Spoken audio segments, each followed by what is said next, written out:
Yeah, so uh, yeah, I think the screen is visible, the sound is also on, and it is recording also. So yeah, we'll start.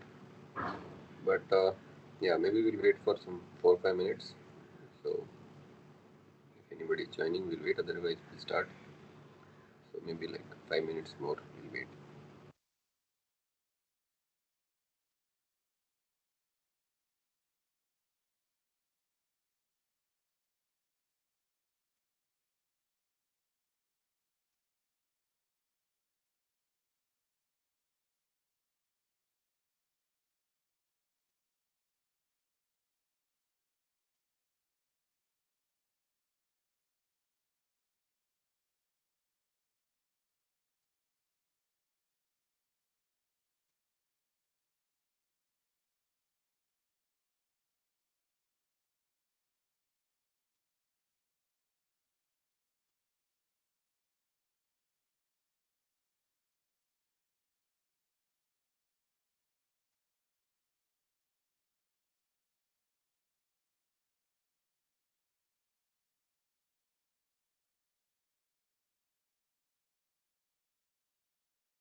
Yeah, so we'll start. So as you can see, the title of our course in this semester is Theory of Production Processes. Uh, and Today we'll discuss about the uh, introductory concepts about the theory of casting process. And as you can see, uh, today and maybe like next, like total 4 classes are devoted to the casting technique, and after that some other things are there. So yeah, this forms the basis for our next month or so discussions. And today is first week discussion. So let's get started.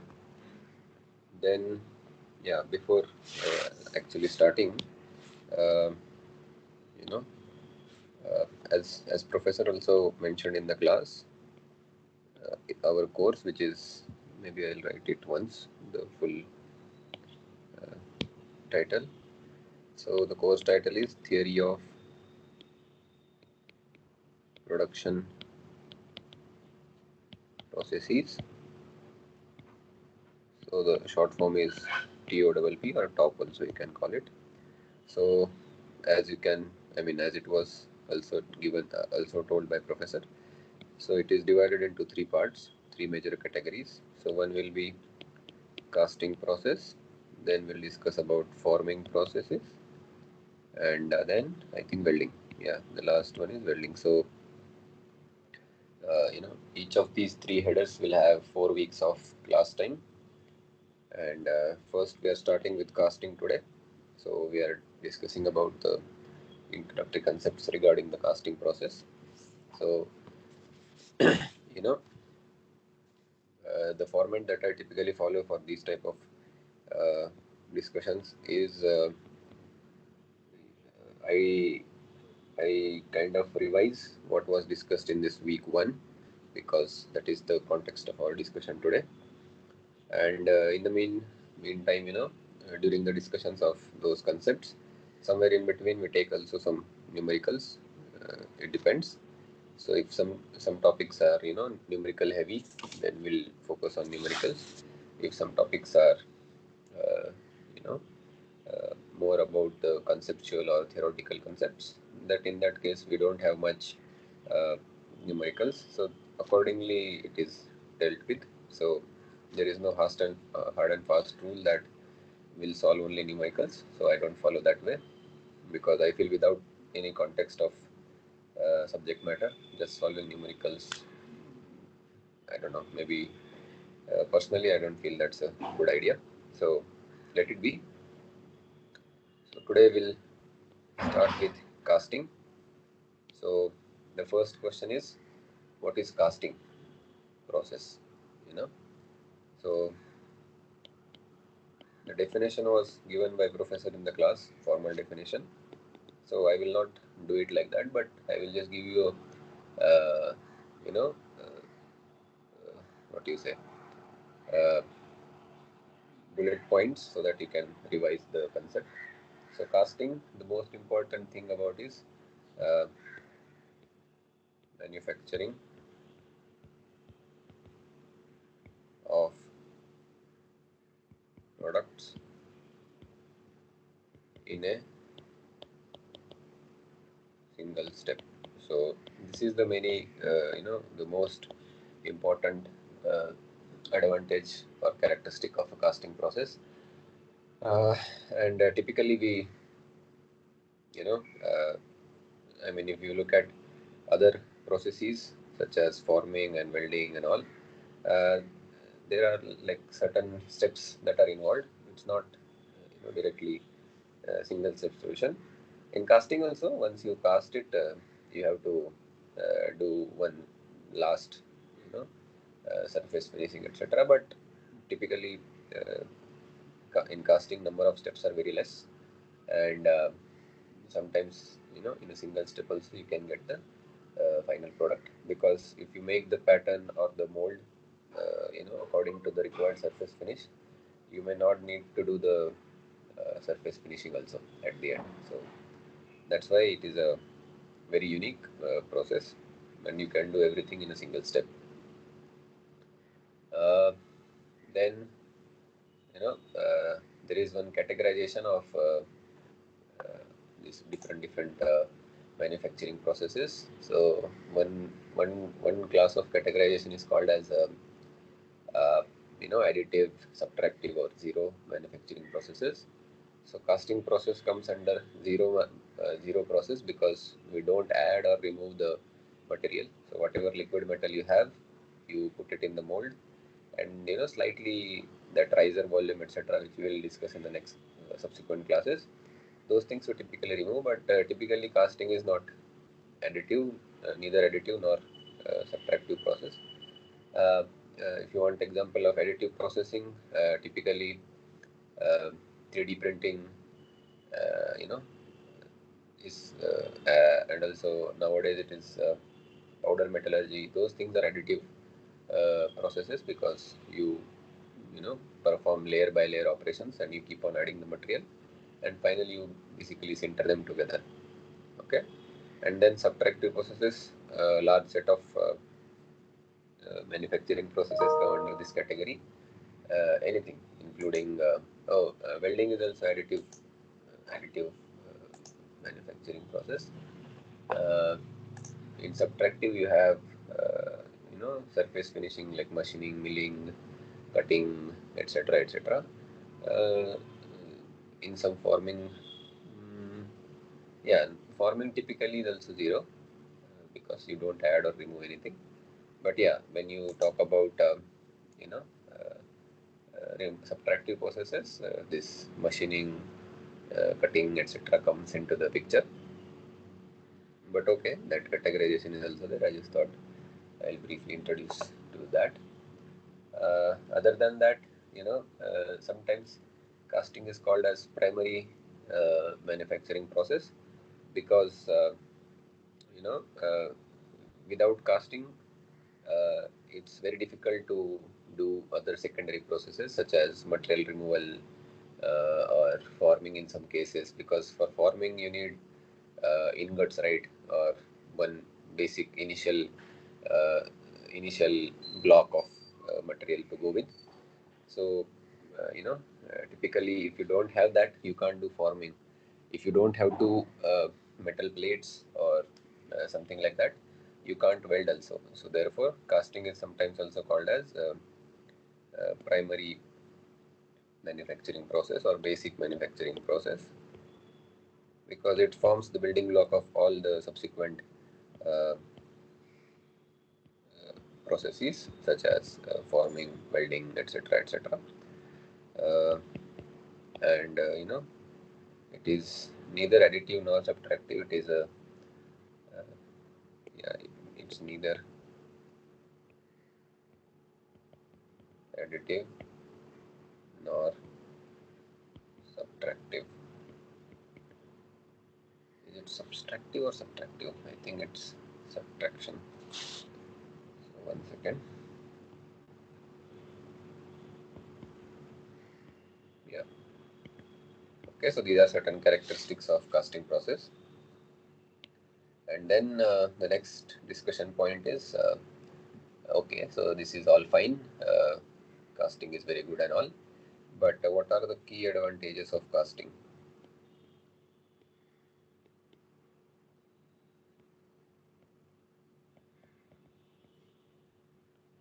So inherently there are certain advantages other than basic process or primary process. Uh, uh, like some of them were discussed in the class also. We will also discuss few of them, but you know, uh, it's very widely used basically. Uh, this process, like in all countries of all the world, it is used. It's not like because some processes like additive manufacturing or some non-conventional manufacturing processes, they are not universal because you need large investment for that and expertise, etc. But in case of casting, it's universal, and the reason why it is universal is because uh, you know it has a certain basic uh, thing, basic key advantages that it gives. First is complex shapes. So you know you can manufacture very complex shapes as long as you have a proper mold and pattern for those things. And uh, because sometimes people think that casting is used for only simple type of shapes. It is not true. If you can manufacture a good, complex, intricate, and sustainable mold, you can do complex shapes also. Then it can be used for wide range of materials. So you'll see in the subsequent classes. Uh, you can use it for metals, pure metals, alloys, metallic alloys, non-metallic alloys, even plastics. So it is, it's universal. And in some cases, maybe casting is the only way you can do anything with certain materials, such as I think gray iron or something like that. We'll discuss those things later. But yeah, and third is you know, wide range of sizes. So one can make very huge components such as turbine blades or turbine shafts, etc., using casting. And typically, that is the only cost-effective method to make such big components. And on the other hand, you can make very small components such as ornaments or something like that, using this casting process. Those things we'll see later, which type of method is used for which type of size components. And as I said, it is very cost effective for large cost effective technique for mass production. So if you make your mold ready, and then you can very quickly start mass producing the components. You can do in batches also, depending on how you make your mold, etc., what is the size of your product, etc. And another advantage is you can conserve the material. So material conservation is also possible. Basically, recycling. One second. Yeah, recycling of waste product is very easy. Recycling slash what do you call, reworking. Because what happens when you do anything casting, you basically melt the metal, right? And then you solidify it in the mold. That is the general sense of this thing, casting process. But sometimes what happens, if mold breaks or something like that, if any casting defects, which we'll discuss later, if something like that happens, in that case, it's not that all of your material is waste. So you can put the solid material which is not up to your standards again in the furnace, melt it, and again you can do the casting again. So same material can be used, or if it is anything is defective or not up to the quality, you can put all those things back in the furnace and melt it and use it again. But that is not true for every other manufacturing process. You should remember that. For example, if you are welding something and if the weld is not proper, you can't do anything. You have to scrap that part. If you are doing additive manufacturing, if anything goes wrong, if it is not properly sintered, or if anything is wrong with the CAD drawing or something, it's waste. You can't do anything about it. You have to just throw the things away and start from the scratch. So rework cost or recycling cost, as well as conservation of environment, etc., on that fronts also, casting is better. Then other than that, mm, yeah, maybe the last one is uh, you can use less. It requires less skilled labor or tools, or not. I mean, you can say tools, but what I'm trying to say is uh, cheaper tools. Uh, okay, so you'll see most of the times, if you have a very big component to make, typically the mold is created in the ground itself by digging the ground. So you don't need expensive tools, such as for welding we need a lot of things, for forming, etc. Also you need presses and all, hydraulic presses, etc. And for additive manufacturing you need special kind of machines, as well as the raw materials is also very costly. But in casting that is not the problem. As well as you don't need uh, highly skilled labor for these jobs. Uh, so you can employ the relatively less skilled labor, and that is basically again cost saving point of view from the enterprise point of view. So these are certain advantages of casting processes.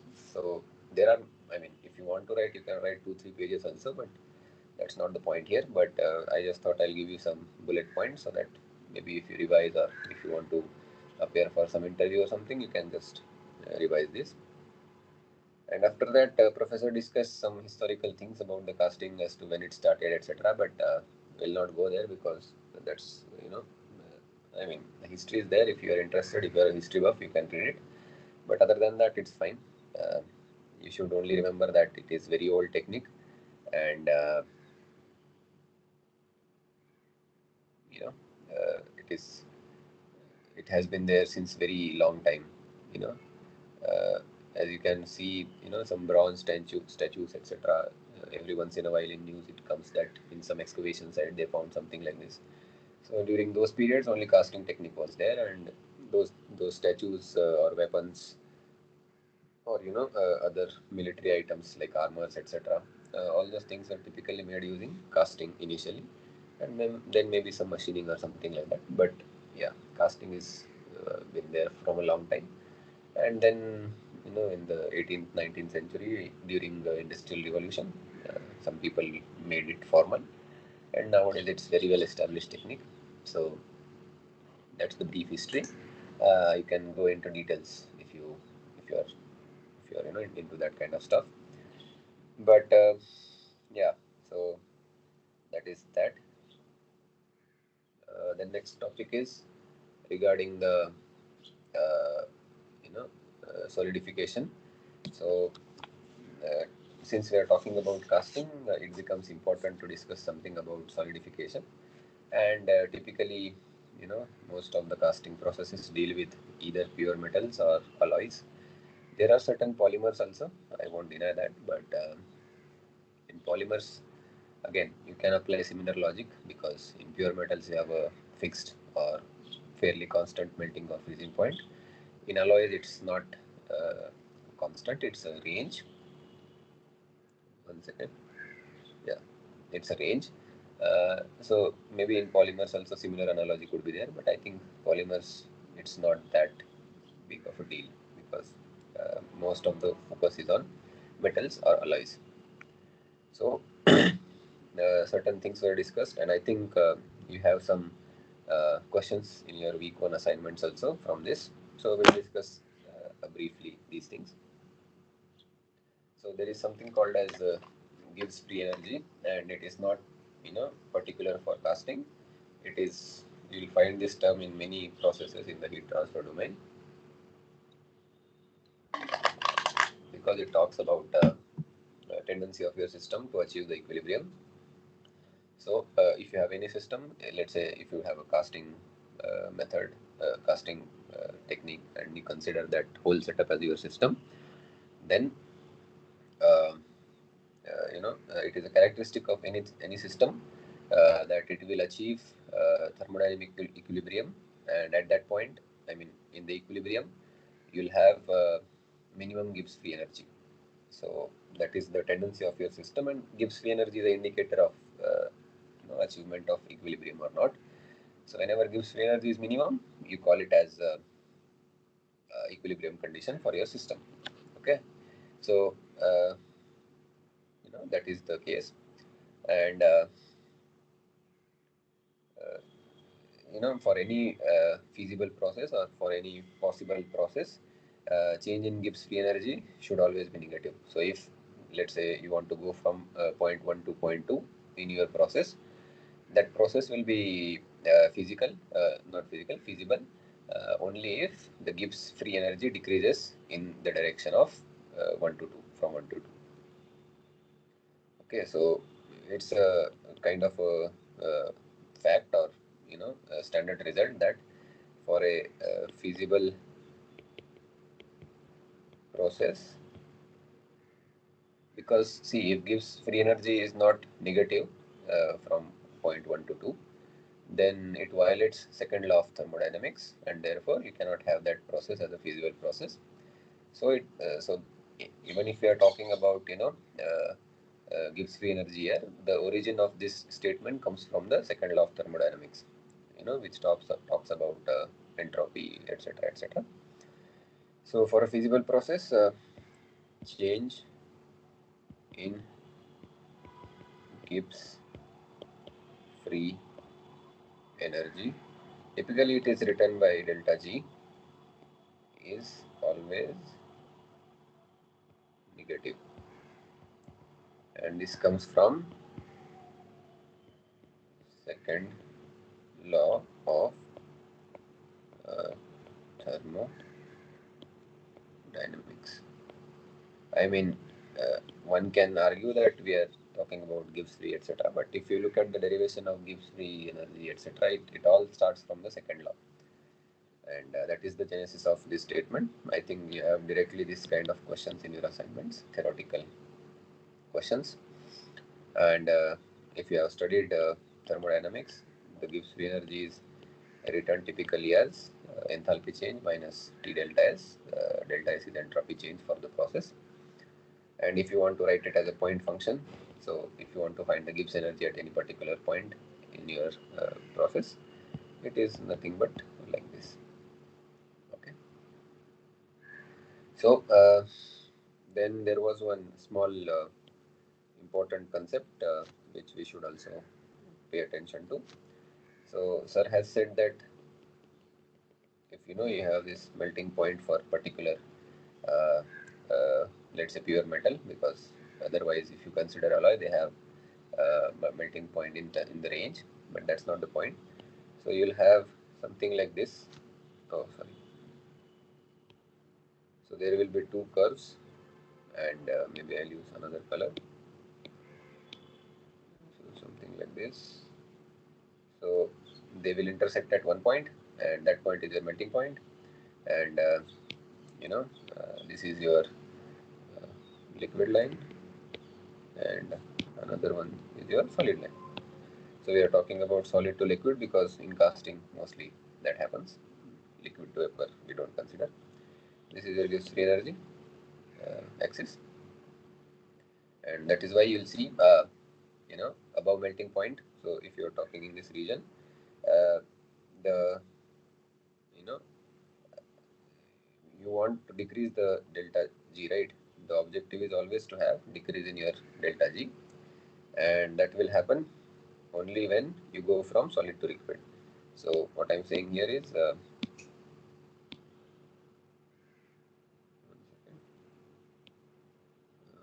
maybe this one. So you know in this region delta G decreases from solid to liquid. Maybe I'll decrease the thickness. 1 second. Oh, you can't decrease that. Maybe here, in this case, your Gibbs free energy will decrease from liquid to solid. So this is called as solidification or freezing point, or freezing, and this is called as melting. Okay, so I mean the thing is in this the point of giving this diagram is as we gave one statement about Gibbs free energy in the last page. This is supporting information for that. So sometimes it helps to remember in this way. Okay, so just keep in mind that whenever you are above melting point, your system tendency will be always to go from solid to liquid, and when you are below your melting point of your metal, the natural tendency of your system will be always to go from liquid to solid. Okay, so that is that. And then professor had mentioned that this delta G is function of two. uh, One is called as volumetric free energy, so that is given by delta G subscript V, and then you have surface.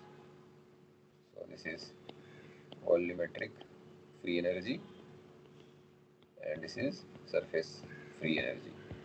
Okay, and it is it was given as 4 by 3 pi r cube into delta GV plus, see, this is, these are per volume basis and this is per area basis. Okay, so when you multiply by volume and area, you get the total thing, and this becomes 4 pi r square, and typically it is written by gamma. So this first term is always negative, this one is always positive. So it depends which term dominates where. So in the region where r is approaching 0, the surface energy dominates, gives free surface energy dominates, and in the limit r tending to infinity, volumetric thing dominates. So this term becomes dominant as r tends to infinity. R is nothing but your nucleate size radius, and this term is dominant as r tends to 0. So that means when your nucleation sites are very small, they are just about to form, they have to overcome the Gibbs free energy for surface. That is the main hurdle. And then you can find the optimum point, which is you have to do derivation of this thing and equate it to 0. So if you do that, what do you get? 4 by 3 pi delta GV into 3r square plus 4 pi into this gamma into 2r equal to 0, right? So 4 pi gets cancelled, 3 gets cancelled. Then what do we end up with? 1 second. So 4 pi gets cancelled. Here 3 gets cancelled. 1r also goes away. So you have r star, let's say, because that is our optimum point, is nothing but 2 gamma by delta GV. So this is a optimum r star where you'll have both the components of your Gibbs free energy equal, and one minus sign will be there because the delta GV is term that is minus, so this minus becomes plus. Okay, so that is also one. I don't think this question is asked in the assignment, but it can be. Maybe you can keep an eye out for these type of questions. So that is that. Then there was discussion on the nucleation topic. See, nucleation, if you want to discuss it, there are two types of nucleations. And nucleation typically happens when your liquid is freezing into solid, and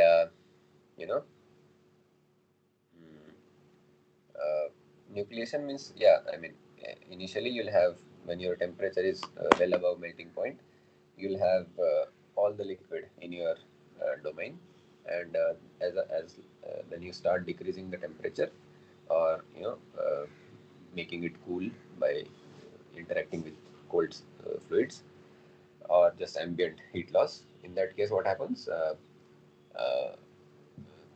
Temperature comes to the melting point, but it doesn't.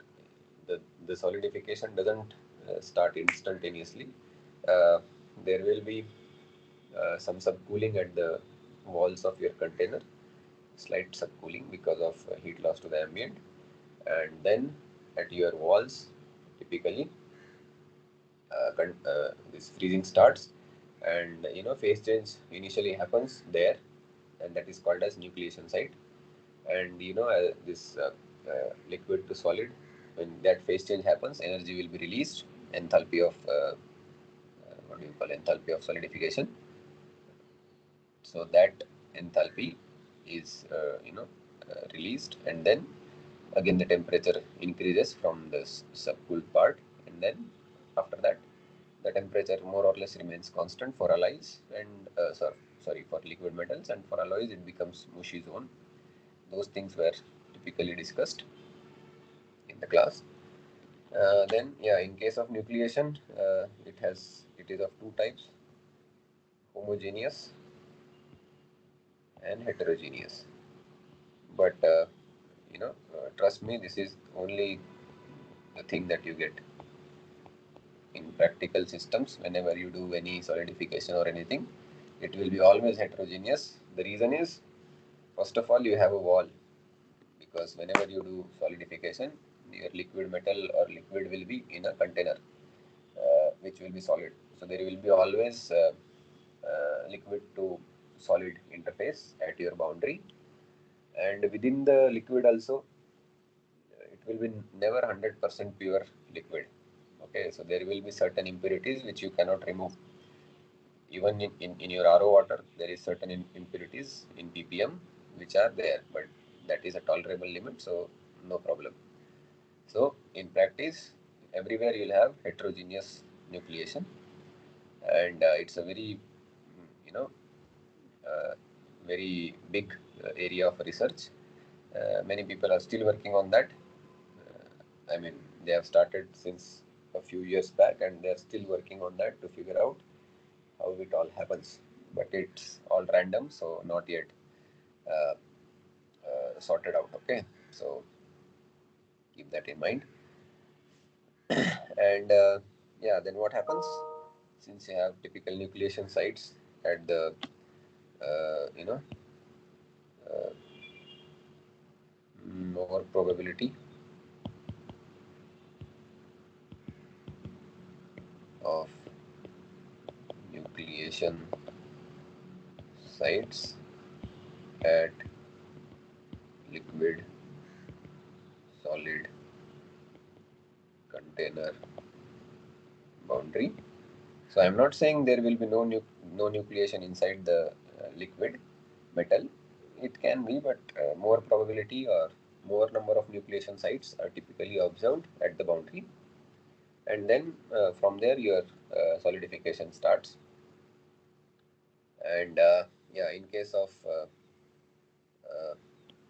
case of pure metals, uh, you know, uh, melting point is typically constant. So if you assume, I mean, this was already told by professor. I'm just revising it because I think there are some questions on this also. So let's say you have this type of container. So what will happen? Nucleation starts from here. So here uh, you'll have a fine layers of uh, almost spherical or equiaxed grains. If you put a microscope on the boundary and if you zoom in, you'll see these type of equiaxed, you know, it is called as equiaxed grains or cells also sometimes it is called. And you know uh, uh, yeah, and okay.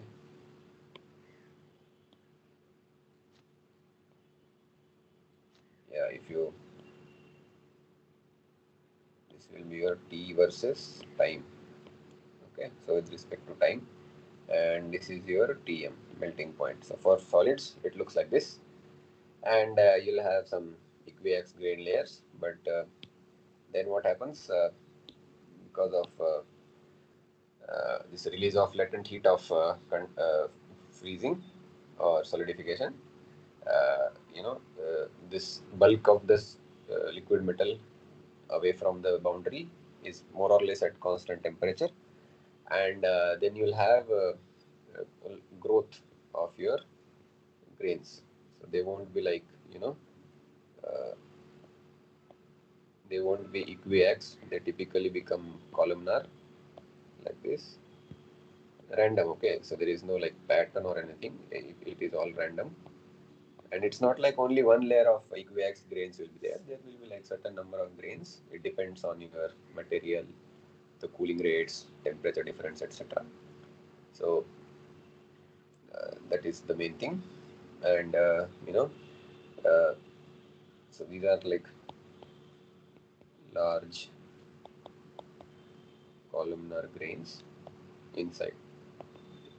Okay. This happens in pure metals. But the story changes when you have alloys, as you have already seen in the class. And see, there are different type of alloys. Okay, so eutectic and other things are there, right? Eutectoids and all those things are there. Uh, Maybe in your metallurgy classes you would have seen. And yeah, and this again I made a mistake. There is always a slight undercooling at the start of your uh, cooling, even solidification, even for pure metals. And this is also true for eutectic materials. So this is also one of the very famous question that is typically asked. I don't know whether it's in your assignment, but you know, uh, for eutectic materials or alloys, this thing is similar as that of pure metals. Okay, and you should Google what is eutectic alloy.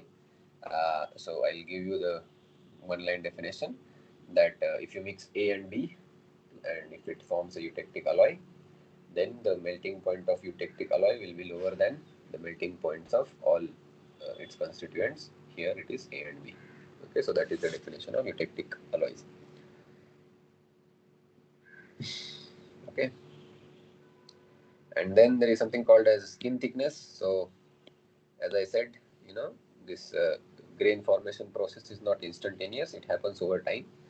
And as you can see, the solid uh, part starts to grow and travels inside the container where you have liquid metal, and in the end you'll have everything solid. So uh, that skin thickness or thickness of that uh, solidified part is called as let's say symbol D. It is K root T plus C. Okay, K and C are parameters, so constant parameters. So they depend on your system. Whereas T is time. So basically, you see, it's not a linear process. It's square root of time. So I mean, you should get the idea from here that the thickness of your solid formation layer will not be scaled linearly with time. It will be square root of time. Okay, so then yeah, this is one thing, and then there is this important rule which is called as uh, Chorinow's rule. Strange name, but yeah, very important. Chorinow's rule, because if you are looking at the numericals part of casting topic, mostly they'll be asked from here, and we'll take some previous year gate questions also, or ESE questions also, where they have asked this a lot of time. And what does this rule say?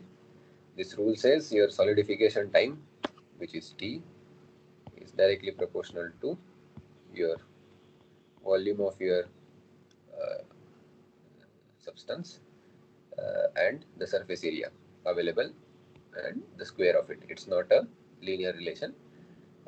It is a square or the quadratic relationship. So you should always keep that in mind. And trust me, there are like a lot of numericals.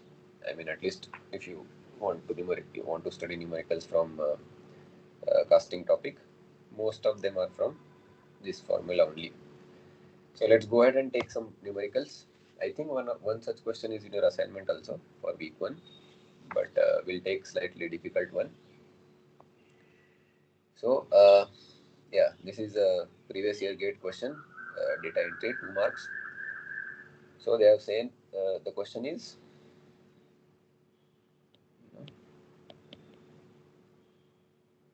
ratio of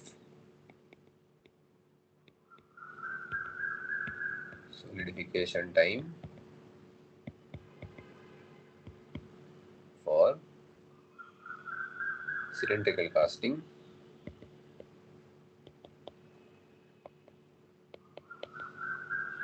whose radius is equal to its height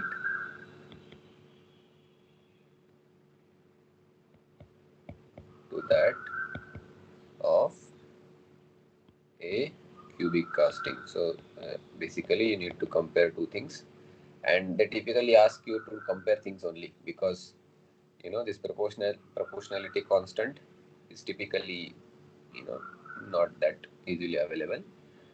I mean, if you want to do experiments, you can get it, but in questions I've seen they don't ask times and all. Yeah, sorry. There are some questions where they ask time. We'll see. Yeah, I should not have said that, but okay. Uh, okay, so then this cubic casting of side 2 times the height of cylindrical casting, and it was a data entry, so no options. So if you are interested, you can solve it. I'll give you a couple of minutes. In the meantime, I'll drink some water. Otherwise, we'll solve it here.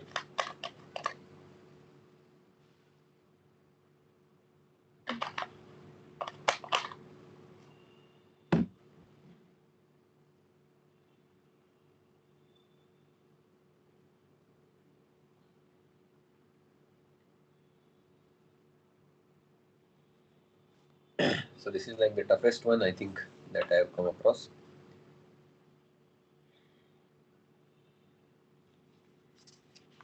Yeah.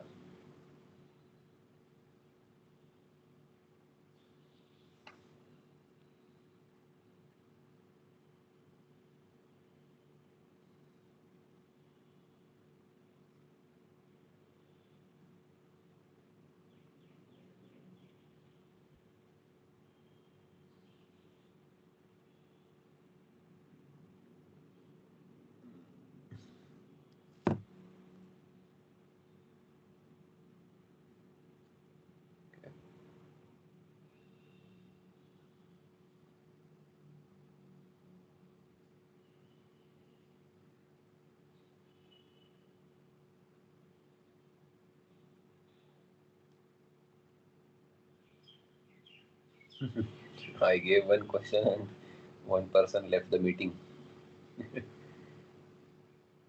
Anyway, so yeah, we'll solve it.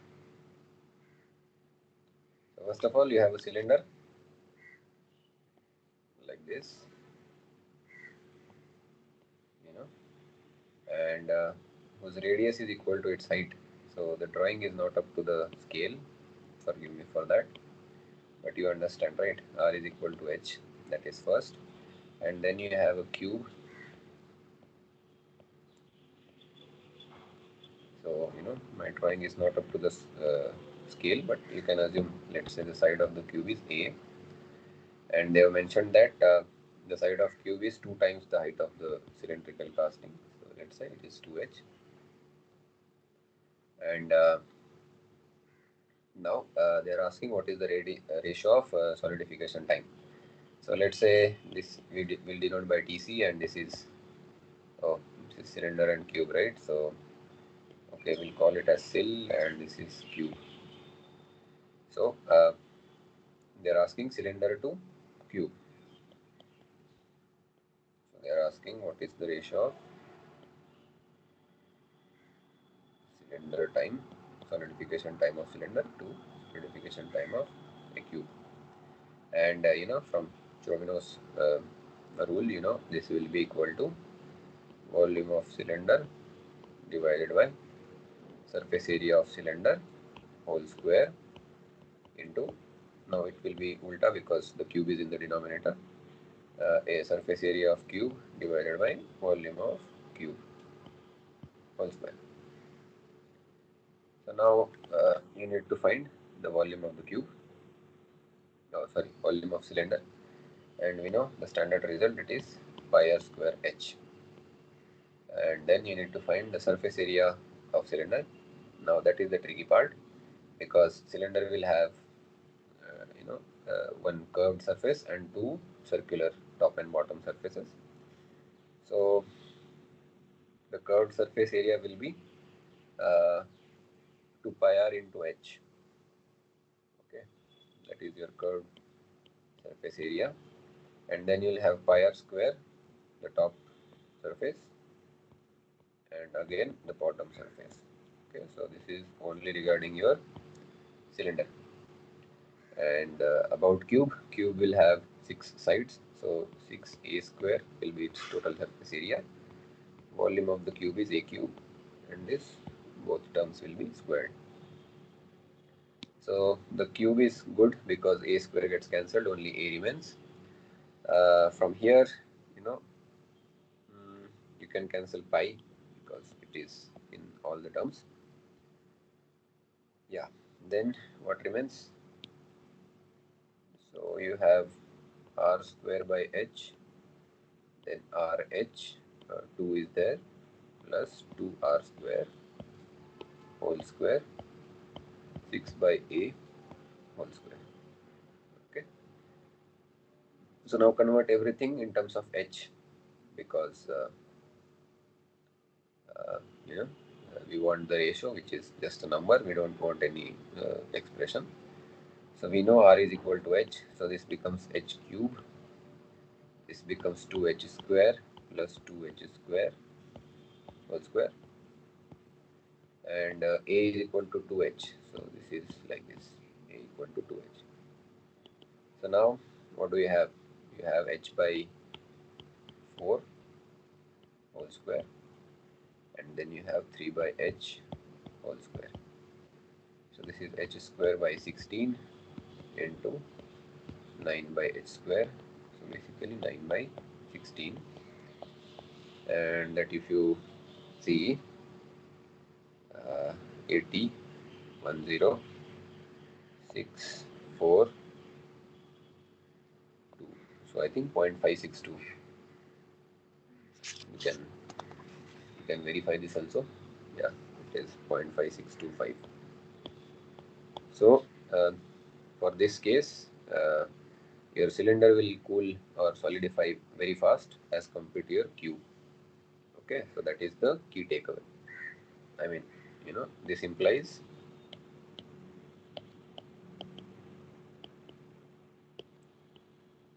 cylindrical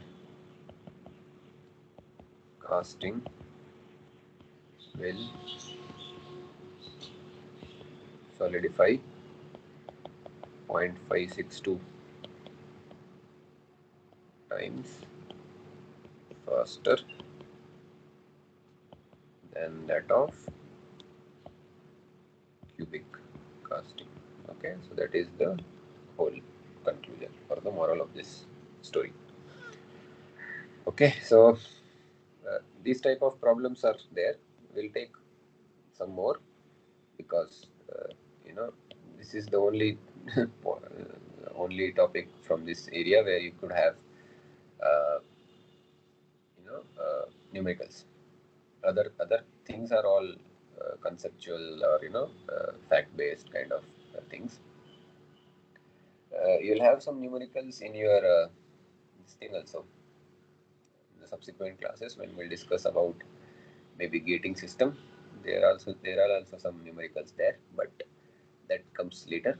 So for today's purpose, we have only Churinov's this thing, and yeah.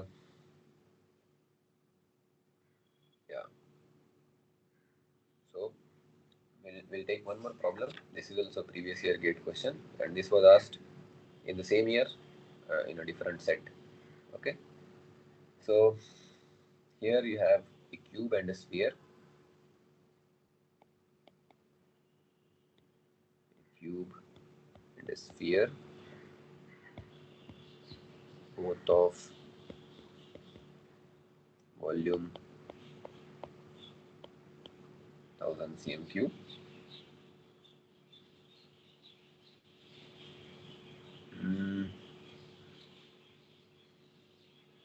I mean, before solving this, I just want to ask one thing. Was this told? I mean, those who are attending and listening to this class, can you just clarify, maybe by speaking or writing a text, that you knew the class timings? Because many people are joining at 7, whereas class started at 6. So, I mean, I just wanted to know whether the information is conveyed to you correctly, because otherwise that's a problem. So you can tell me, otherwise we'll continue the class. But it will be good if you join the class on time. Otherwise, it's choice. Anyway, so you have a cube and a sphere of same volume, and they were cast under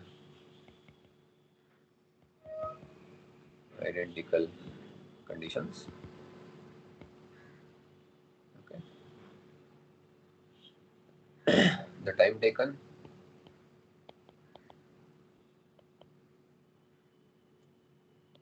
for solidification of cube is 4 seconds. Then time required for solidifying the sphere is how much seconds? Again, this was also data entry question. So yeah, so the formula is same. Here the only thing is, instead of cylinder you have a sphere. So in the end you want to find the time for sphere, so keep it at the numerator. Then cube time, which is already given. This will be volume of sphere divided by surface area of sphere whole square. Then surface area of cube divided by volume of cube whole square, right? That we just saw. And in this question itself, it is mentioned that same volume, so these terms get cancelled. So you only have a simplified thing, which is area of cube divided by area of sphere whole square. I mean, this area is surface area. So surface area of cube is 6 times of its size. Let's say A. And surface area for sphere, it is 4 pi r square, right? This is whole square. So this is nothing but 3a by 2 pi r square. So if you expand the bracket, this becomes 9a square by 4 pi square r power 4. Okay. Now the question is, what is a and what is r? So for that they have given the volume, right? So we know volume of a cube is nothing but a cube, assuming a is its side. Therefore, this 1000 centimeter cube is your a cube. So a is 10 centimeter. Okay. And volume of your sphere is typically 4 by 3 pi r cube. This is also equal to 1000 cm cube. So if you solve this, you should get r as 6.204 centimeter. I am skipping this step because this is just a calculation step. It will take just the time, nothing else. And then you have to put these two values in equation 1. So equation 1 modifies as time of sphere by time of cube is equal to 9a square. So a square is good because you have 100, and 4 pi square r power 4. This will be 6.20 power 4. Again, you'll need calculator for this. And when you do this, this ratio will be,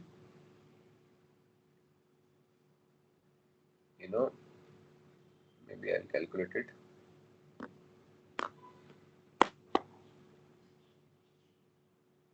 Yeah, so basically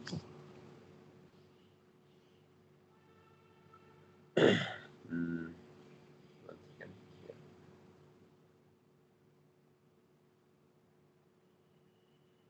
So 900 divided by 4 into pi square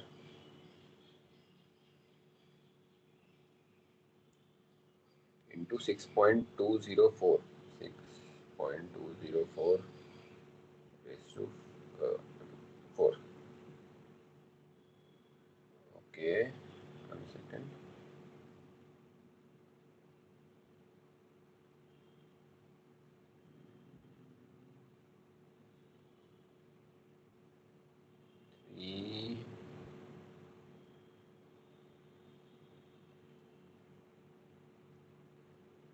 Did we do any mistake? Because the answer is square.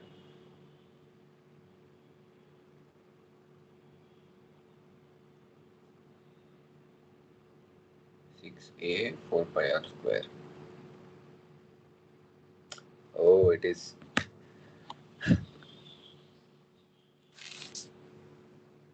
a square here.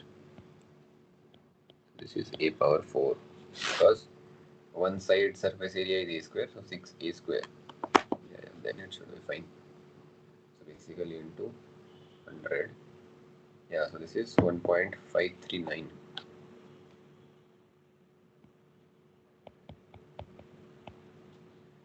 And therefore, your solidification time for your sphere 4 into 1.539,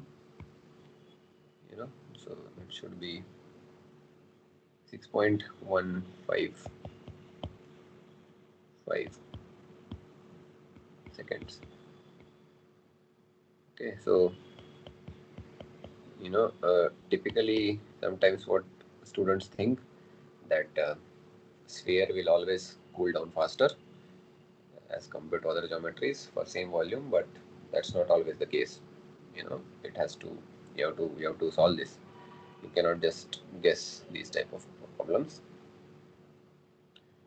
And yeah,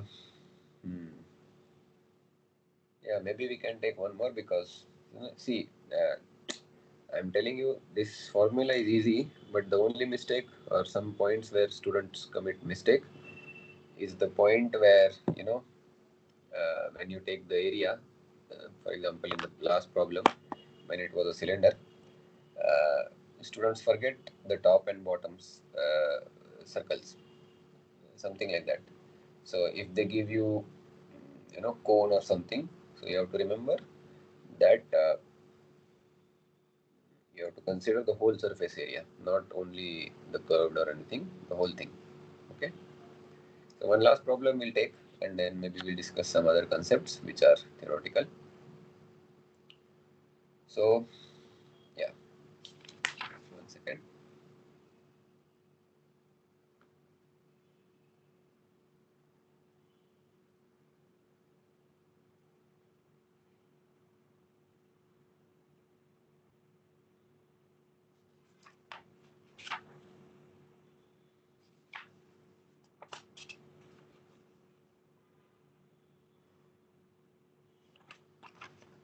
Yeah, these type of questions are asked very common. I mean, for GATE exam, very common. So we'll take one more.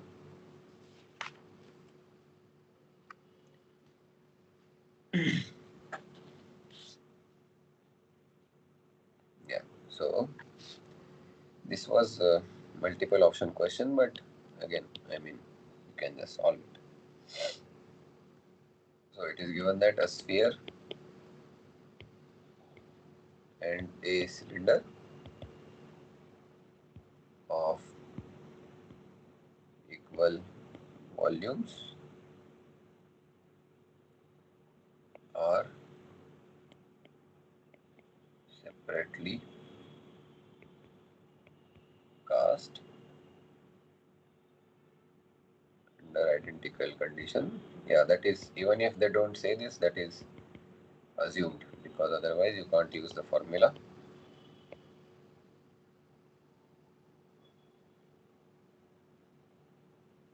Now here they mentioned that the height and diameter of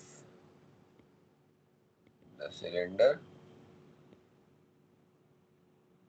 is same. Then the ratio of solidification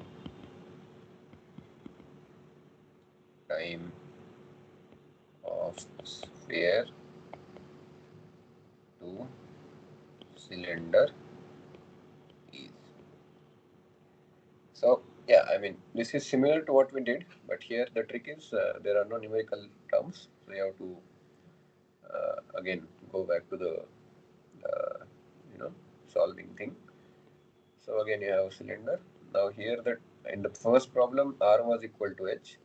Here your D is equal to H. So this guy is equal to your H. Okay, so this you have to remember. And this is your H. And then you have a sphere now. Okay, so in 2D sphere looks like a circle, but it's a sphere. And let's say it has some diameter capital D. So now the thing is, this is your cylinder, this is your sphere. Okay, their volumes are equal. So therefore, what is the volume of your cylinder? It is pi by 4 d square h. And what is the volume of your sphere? 4 by 3 pi r cube, right? So r is d by 2. So pi gets cancelled. And what do you have? You have d square h by 4 equal to d cube by 8. So that 4 and 8 becomes 2, so 6. So you have pi d cube by 6. Oh, pi also gets cancelled. Okay. Now just put d equal to h. So basically you'll have h cube, and this becomes 3 by 2 equal to d cube. Therefore you have to take the cube root of 1.5 h.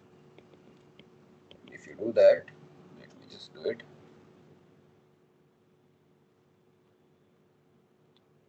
1.5 raised to 1 divided by 3. So it becomes 1.145 times h. So this is your first piece of your puzzle. And then our good old formula given by Chauvinov is V by A whole square. But they are asking sphere to cylinder. To cylinder. And see, they have mentioned that equal volume. So that volume already gets cancelled. I am not doing it again. Then you have area, surface area of cylinder divided by surface area of sphere. Okay, whole square. Because volume is constant, so that term goes away. What is the surface area of cylinder? Again, pi dh, that is curved, and you have two top and bottom circles of pi d square by 4. Okay. Okay, so that is your cylinder, and you again have sphere. Sphere is 4 pi r square, right? So this is d by 2 square and whole square. Good thing is pi gets cancelled. Then you have dh plus d square by 2 here divided by, this becomes pi d square. Pi gets cancelled, so this also goes away, and whole square.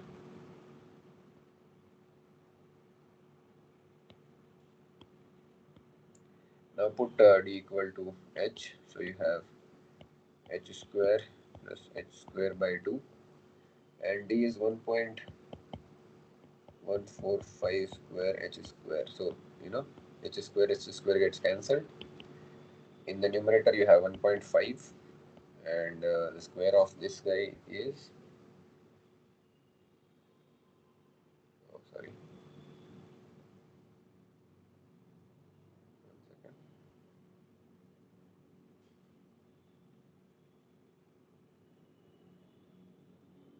So answer square, so that becomes 1.310 whole square. And if you do this, you should get, I'm giving you the final answer because it's just calculation now.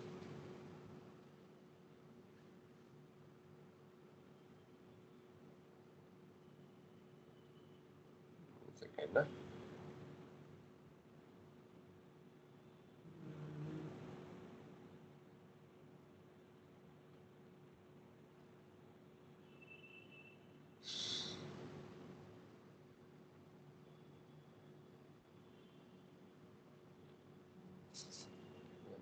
So it becomes 1.5 divided by 1.31. Yeah, so you have to square this.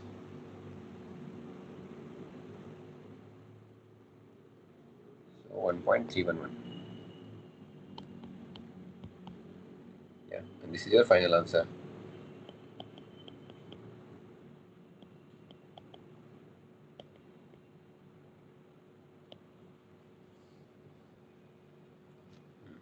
Okay. So these type of questions will be there. So these are like the toughest 3 that I could find for this discussion. Okay.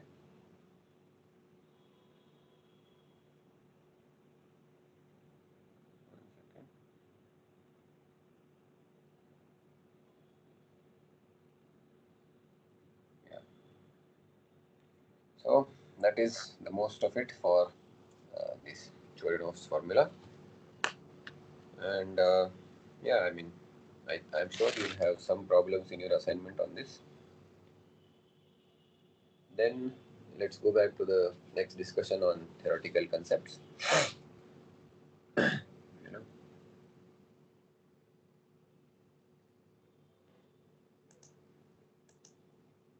let me just drink some water.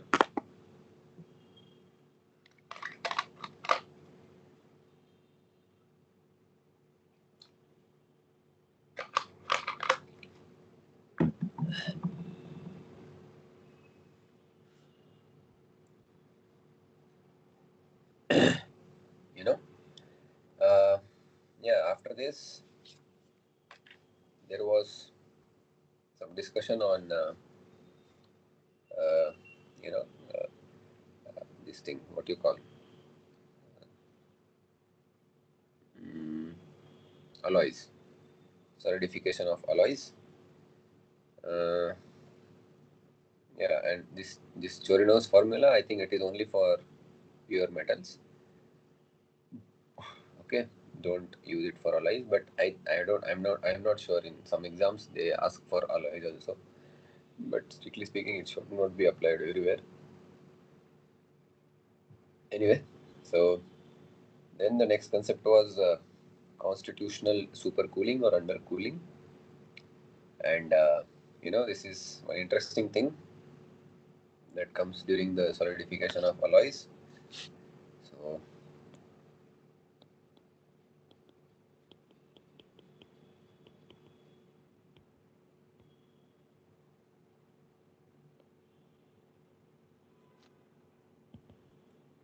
okay,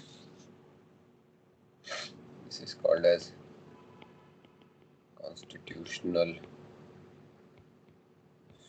supercooling or undercooling.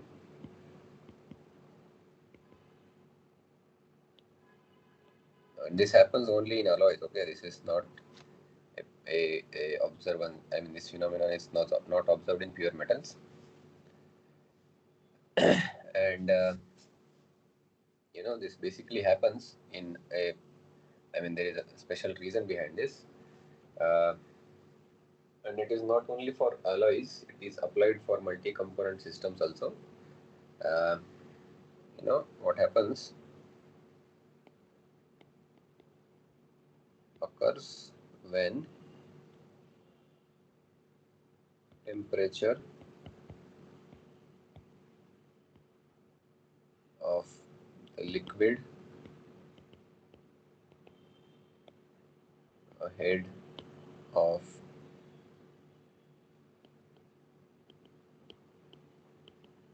solid liquid interference or interface is below liquidus temperature,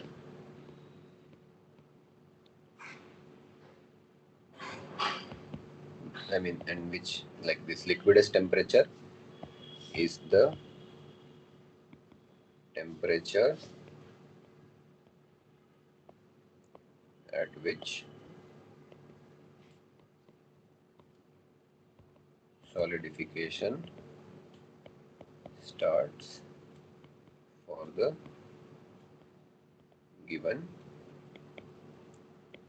composition.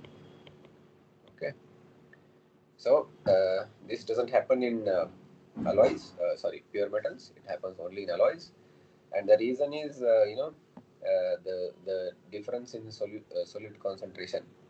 So we know that in alloys you have solute and solvent, and when solidification starts, since it's not a single temperature or constant temperature process, it will have mushy zone where you'll have solid and liquid phases, and then the solubility of solute in solid is typically lesser than the solubility of solute in liquid, and this creates a concentration gradient, and therefore uh, you know uh, this thing happens, this supercooling and all. And in case of metals, it doesn't happen because there is no mushy zone or something like that. Okay, so I mean, you can, this thing, what you say, if you Google about it. Uh,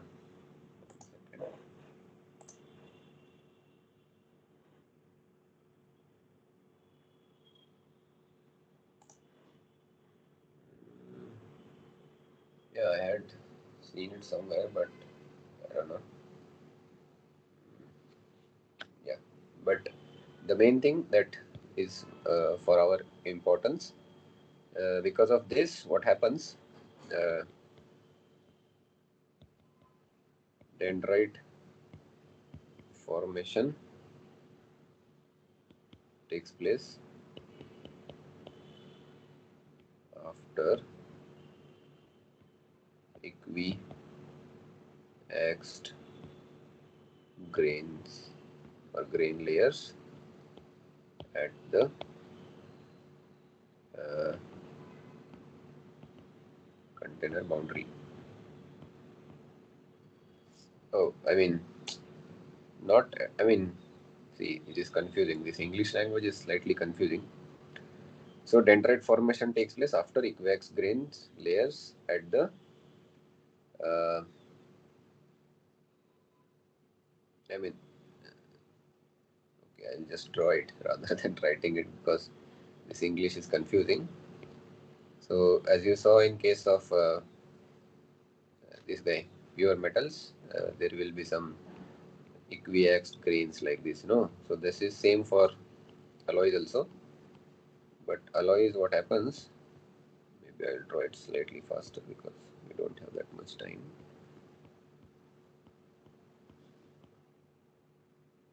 So this is equiaxed grains. This is same as our other counterpart, but then you'll have this dendritic formations like this, very irregular shapes like this. Anything can be there. It's like that from both the sides till some part, you know, in the center. But at the center again, you'll have equiax grains, and this is the difference. So here maybe again you'll have equiaxed grains. Okay, I'm not drawing it the full, but you understand that dendrites are everywhere in the middle, and then equiax grains are also there. So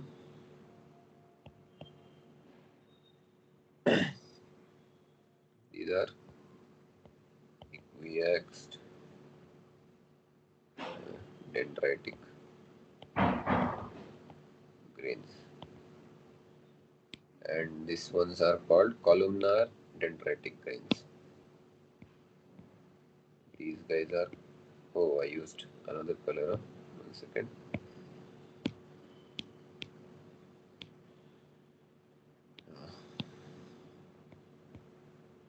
These are called columnar dendritic grains. Okay, so this is the difference. So maybe you can remember this for your assignments. And what happens because of these dendrites, there will be a liquid metal, entrapped between different dendrites, and then the rate of solidification decreases because it is difficult for that entrapped liquid to get solidified. Eventually, it will get solidified. It will not stay as a liquid because of the temperature difference, etc. Uh, but the thing is, that there will be defects like shrinkage defects, that is called. So here high probability of shrinkage defects. Okay, so dendritic growth results in shrinkage defects typically. Okay, so that is that. Then now the question is how to avoid these dendrites, because dendrites not only result in shrinkage defects, responsible for not only shrinkage defects, but they are also responsible for non-homogeneous distribution of concentration of solute throughout the alloy. So one option is, let's say if you pose it as a question, how to tackle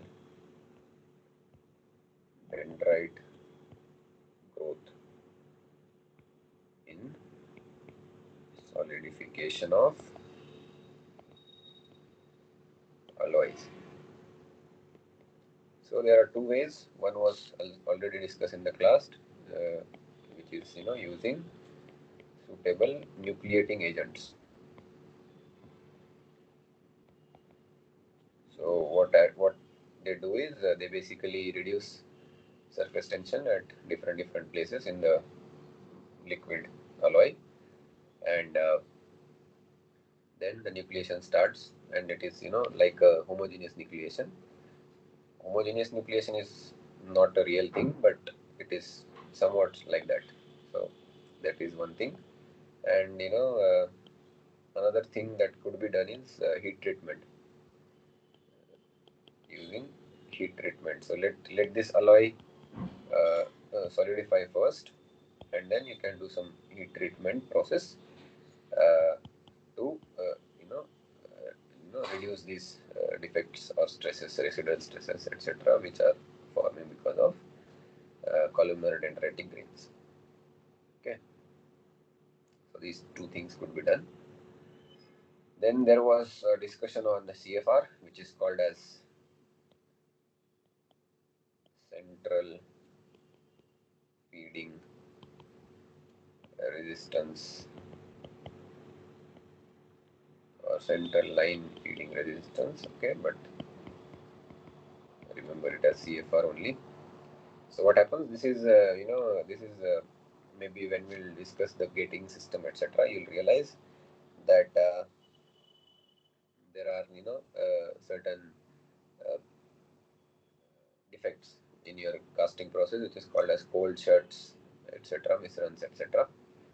So those happen because when you pour the liquid metal in your mold, instead of reaching the main mold place where it is supposed to solidify, because of the lesser fluidity or you know uh, various properties or improper design of your gating system, that liquid metal cools within the passageway only, and it doesn't reach your main mold cavity.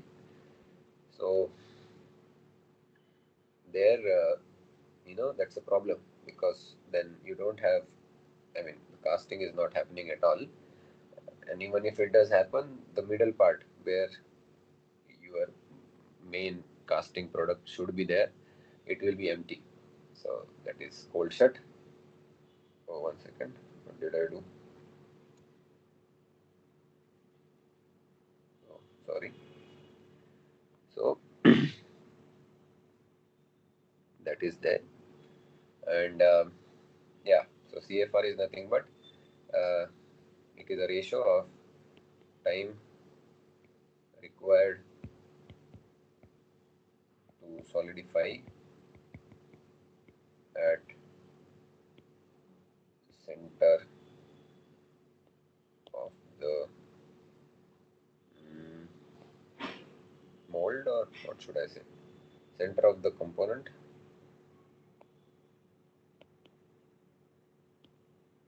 divided by total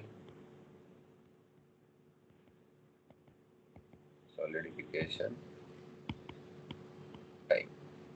Okay, so uh, you have seen one diagram like this, no, in the class.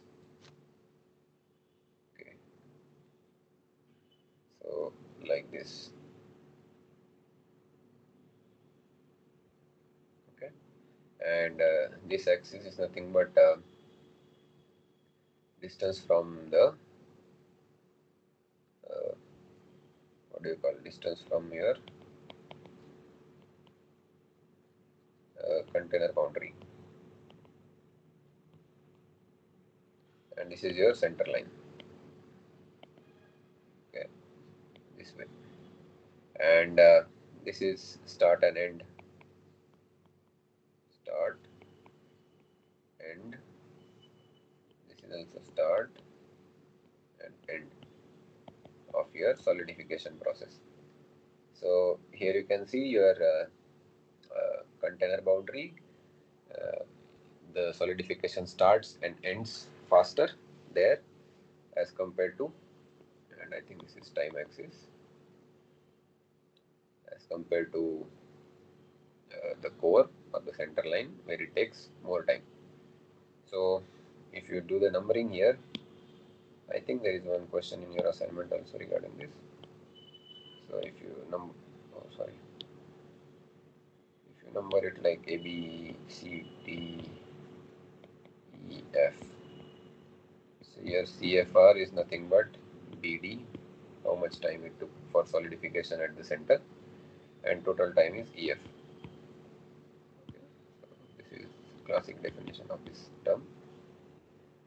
And then there was discussion on various parameters that affect CFR. We'll not discuss that again here because it will take a lot of time. But I request you to go back, and if you are interested, I mean, obviously, then you can go back and see that. Then this is called as freeze wave also. So fancy name, but it's basically the thing, when the freezing starts. So that is called as freeze wave. So you know uh,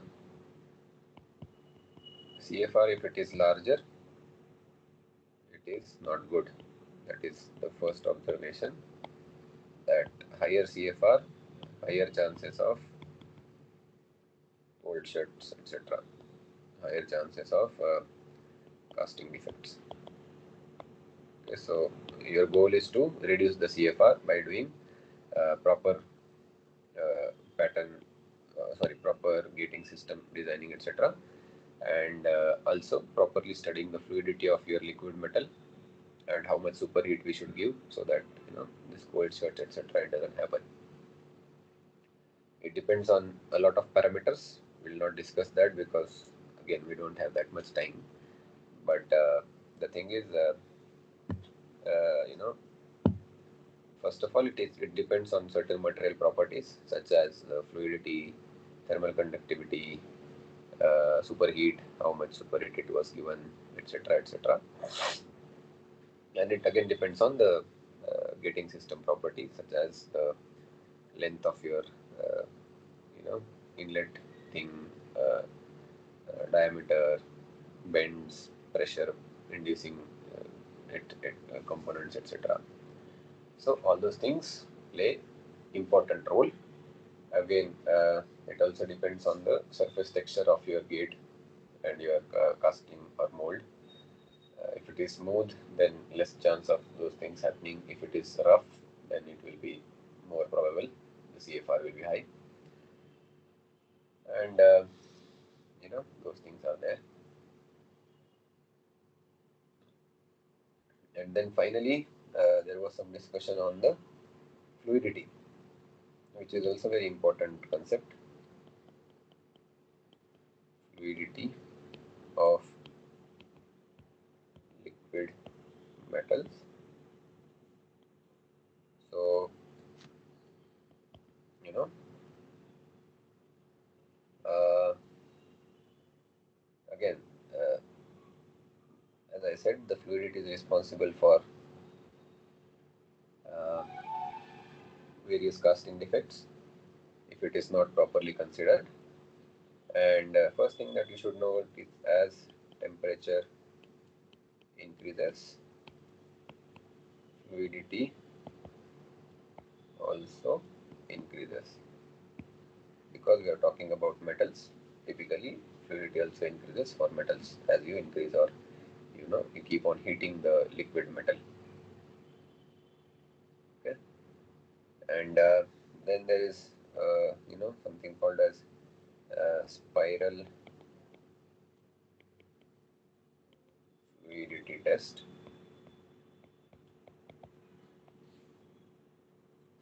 Okay, so you can Google it. Basically, what they do, they take a liquid metal and they pour it at the center of a spiral, and the conditions, other conditions like temperature of the room, the diameter of the spiral, material of the spiral, height of the point from where you pour the metal, degree of superheat, all those things are kept constant. There is a standard procedure for that. And once you do that, it is observed that how far the liquid metal goes before it freezes. And more the distance it travels, more is the fluidity, and it is measured in terms of distance. Okay, so it's basically units are distance. Okay, so that is also there. How do you measure the fluidity of a liquid metal? In terms of a distance measurement using spiral fluidity test. And again, there are certain, I mean, not certain, there are many parameters which affect the fluidity of the liquid metal also. Okay, and it's a complex thing, it's not that straightforward. So, determining the fluidity is okay, but studying and controlling it is a pain because it depends on your surface tension in your liquid state as well as solid state. I mean, in solid state it doesn't matter, but when it solidifies, surface tension also changes. Then because of that you have Marangoni convection, etc. within the mushy zone, and a lot of research is going on there. I know a friend who does that. Then as it comes into contact with the gating system, surface oxides form. Then they also affect the fluidity in certain way that you need to study. In some cases, there is a formation of venting gas. You know, those things also interact with your liquid metal, and that changes fluidity. Then there are certain things because when it solidifies, we are assuming no crystallization, but in some cases, because of certain conditions in that particular mold, there can be crystallization also. So who knows? And other factors, I mean, these are material parameters, but other than that, the next one is your mold or casting mold related factors such as what type of mold it is, sand or metal or polymer, and what kind of binder is used, because binder also evaporates, and what type of coatings are there. Then there are pouring related factors such as rate of pouring, height of pouring, degree of superheat, uh, gating system design, and this gating system design itself is a big thing. But yeah, so there are many factors which affect fluidity, is what you should know. Uh, Typically, they say if you pour it rapidly, it will be, I mean, the fluid will be more fluid. Fluidity will be more because there will be less time for convection heat losses. But again, that depends on your gating system. Your gating system should be properly designed, otherwise it chokes or it overflows or misrun or something like that happens. And the most important factor is the temperature. So if you ask me, amongst all these parameters that we just discussed, temperature is the most important factor affecting fluidity. Okay, so keep in mind. So if there are like 4 or 5 options are given, and if only one correct if they are asking, which usually should not be done in this way, but let's say some examiner ask in that sense, you should always take temperature. Other things are important, but they come in second place. Okay, so this is regarding the concepts as well as some problems that I thought we should do. Then let me just check about the previous year questions, and if anything interesting is there that we have not covered, we'll do that. Otherwise, we'll stop. This is like most of the things that we are supposed to cover. So, okay. Now the question is, okay, this is also important. So we'll take some questions. Uh,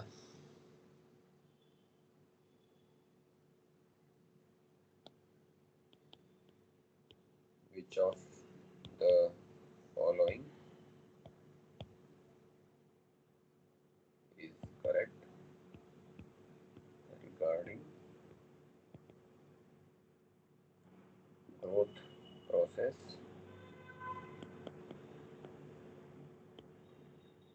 during solidification? Okay, first option is occurs in the direction of heat transfer, direction of heat transfer. Then the next option is second, occurs in opposite direction of heat transfer. That is your second option. Third option is does not depend on cooling rate. Fourth is followed by nucleation process.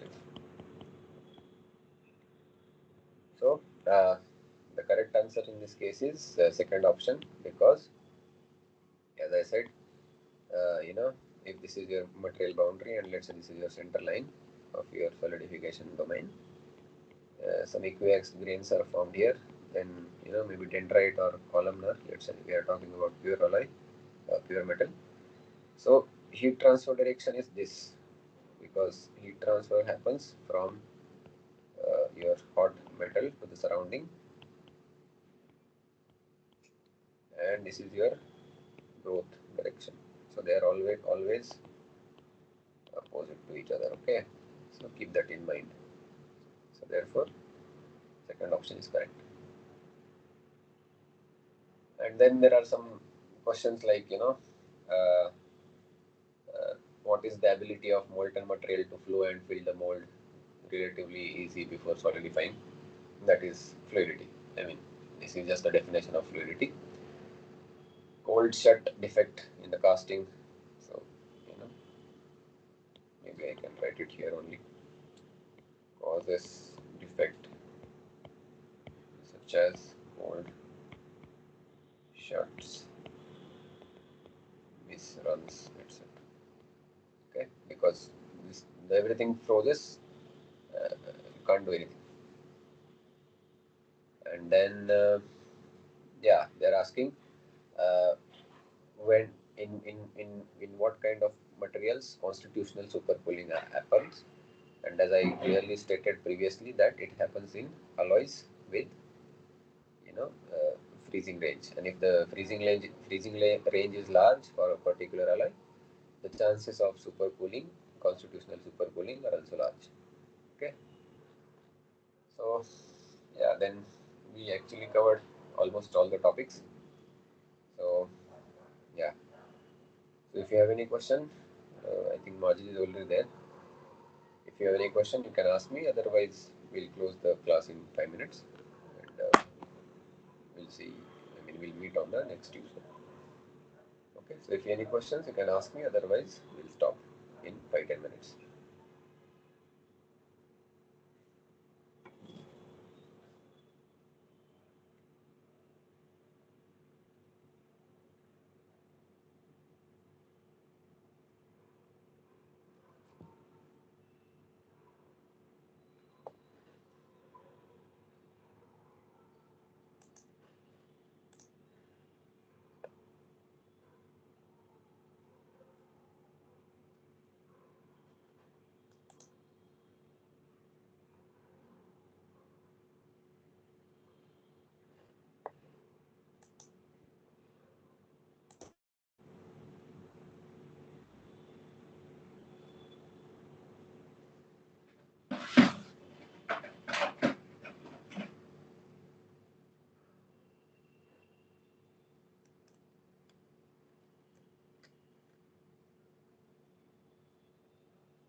So I think we can stop for the day. Maybe we'll meet next time again, next Tuesday. So 1 second.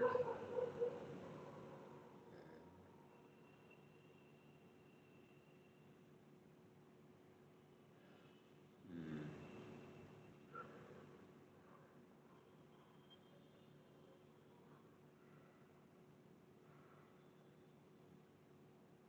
Yeah, I mean, you can leave the meeting if you want. I'll close it in a minute. I'm just doing something.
Yeah.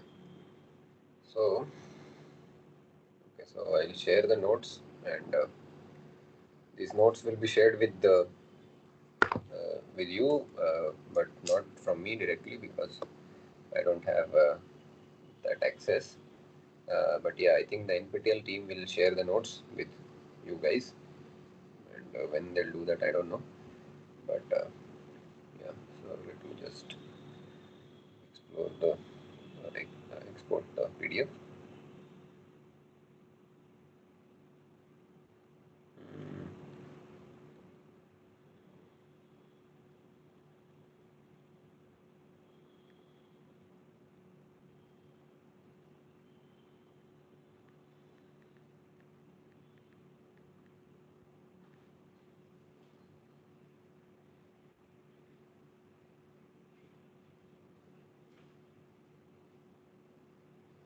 yeah. So let me just see.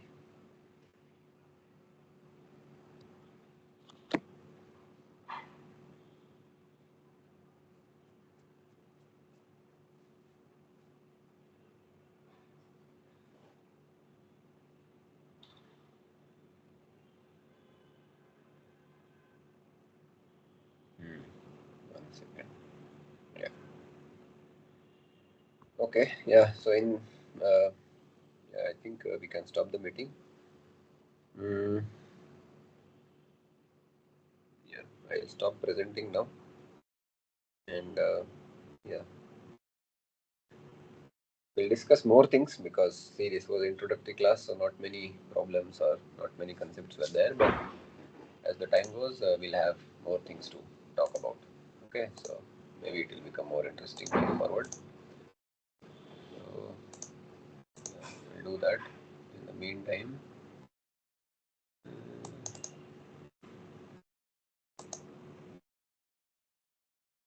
do this.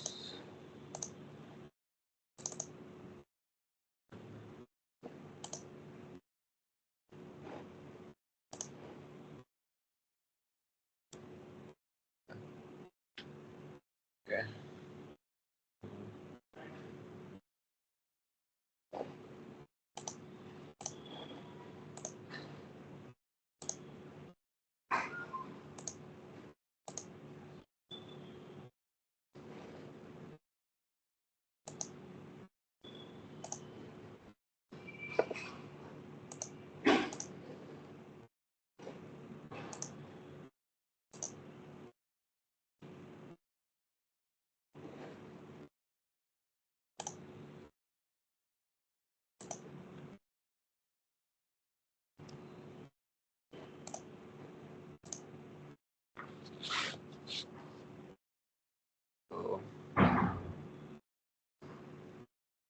also said. Yeah, then I think we can stop for the day. It's 7:50. One second.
Okay. So one last thing.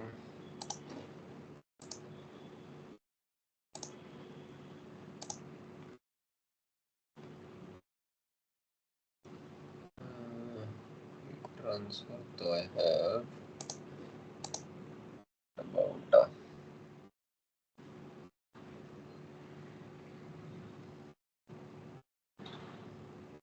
this guy. Mm,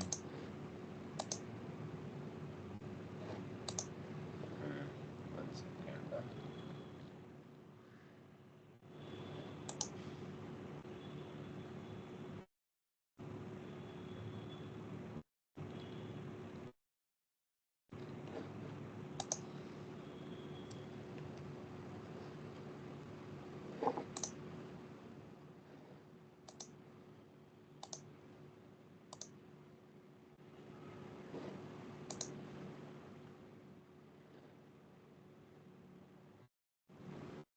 Yeah. Okay. So we'll stop for the day and we'll see you in the next class. Okay. Bye.